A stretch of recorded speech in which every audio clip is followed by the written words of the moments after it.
পুজো মানে কি শুধু ঘোরাফেরা, ঠাকুর দেখা, খাওয়া দাওয়া করা না, আমাদের কাছে আবার পুজো মানে পুজো মানে পুজোর জোগাড় করা। মা মানে সকালবেলা তো সব সুন্দর করে সেজে গুজে স্নান টান করে শাড়ি টাড়ি পরে জোগাড় করতে গিয়েছিলাম। আর মানে হতে হতে সন্ধে হতে হতে আর একদমই এনার্জি ছিল না সাজগোজ করার। আর তা মা তো সন্ধেবেলা প্রতিদিনই মাকে দুর্গা মাকে ভোগ প্রসাদ দিত।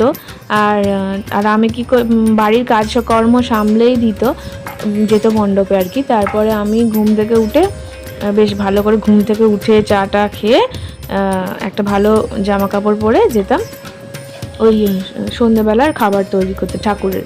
তো মা ময়দা ফয়দা মেখে রেখে দিয়েছিল। আর তারপর আমি মাকে বললাম তাহলে আমি এই দিকগুলো করি, তুমি ওই দিকগুলো দেখো। দু ভাগ করে নিয়েছিলাম। তারপর আমি এখানে মায়ের সাথে সাথে একটু লুচি করে দিলাম মায়ের সুবিধার জন্য। তারপর লুচি পরে একটু সুজি টুজি করে দিলাম। এইসব টুকটাক কাজগুলো সন্ধ্যেবেলা থাকে। তো সন্ধ্যে হব হলেই অন্যেরা যেরকম বেরিয়ে পড়তে পারে ঠাকুর দেখতে সেজে গুজে, আমরা সেরকম পাই না। আগে আমাদের পুজো হবে, আগে আমাদের ঠাকুরকে খাওয়ানো হবে, আরতি হবে, সন্ধ্যা আরতি হবে, তারপরে আমরা সেজে গুজে বেরোবো ঠাকুর দেখতে। তো মানে একদম যেহেতু এনার্জি ছিল না দিন শেষে, আর এবারে তো ভোরবেলা সব পুজো পড়েছে, তো ভোর থেকে কাজ করে তো আমি আর কিছু সেই সময়টা সাজেগোজে সুযোগ পাইনি। তো মোটামুটি একটা শুদ্ধ বস্ত্র পরে বাড়িরই পরে আর কি জোগাড় করতে চলে গিয়েছিলাম মণ্ডপে।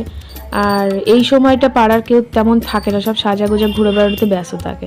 তো ঠাকুরটাকে তো দেখতে হবে। আর যেন মানে পাড়ার পুজো হলে কী হয়, যেন আমাদের বাড়িরই পুজো এরকম আমাদের টান।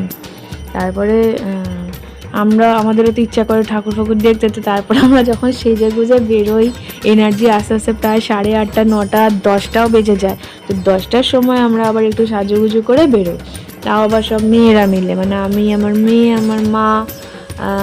এটা হচ্ছে একটা ভিডিও যেটা আমরা সকালবেলা ঠাকুর দিতে গিয়ে তুলেছি টোটো করে। লাইটিংয়ের ব্যাপার নেই, আমরা সকালবেলায় ফাঁকায় ফাঁকায় দেখতে পছন্দ করি। আর মাঝে মাঝে 2-3 দিন মতো রাত 10টার পরেও বেরিয়েছিলাম। সন্ধ্যের দিকে মোটামুটি বেরোই নয় একদম রাত, তবু একটু ভিড়টা কমে, হ্যাঁ। খুব ভিড়, লাইন পড়ে না, বা লাইনগুলো এমন পরে দাঁড়িয়ে দেখবার মতো। কিন্তু এক একটা ঠাকুরের লাইন যা পড়ে, বাপরে বাপ, মানে পুরো রাত ভোর 4টে অবধি লাইন পড়ে। তো আমাদের সেরকমভাবে ছবি টবি তোলার কেউ ছিল না, আমরা নিজেদের আর কি ক্যামেরা করতে করতে যাচ্ছিলাম যে দেখো আমরাও ঠাকুর দেখতে বেরোই। তবে সব মহিলা মিলে কাকিমাদের সাথেই বেরোনো হয়। তারপর দেখতে দেখতে দশমী এসে গেল, রাস্তার ধারে বসেছিলাম। আরও কিছু ভিডিও আছে দশমীর, ওটার পরে আপলোড করছি।